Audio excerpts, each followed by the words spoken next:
Hubo una mujer tan bella que incluso los peces olvidaron cómo nadar.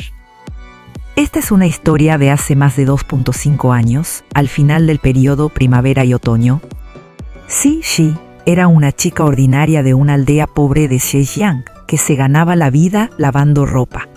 Sufría de una dolencia cardíaca y con frecuencia fruncía el ceño, pero incluso ese gesto era irresistible. Las otras mujeres de la aldea la imitaron, pero el resultado fue todo lo contrario de hermoso. El rey Goujian ideó un plan para usar a Xi Shi como arma de venganza contra el reino de Wu. Durante 3 años, Xi Shi fue instruida en etiqueta real y artes, pulida hasta convertirse en una belleza perfecta. El rey Fuchai de Wu quedó completamente cautivado por ella y descuidó los asuntos de estado. Las advertencias de sus fieles ministros fueron ignoradas y el reino de Wu comenzó a derrumbarse. Finalmente, Goujian destruyó Wu y completó 20 años de meticulosa venganza. Xi Shi respondió al llamado de su nación, pero nadie sabe con certeza qué fue de ella.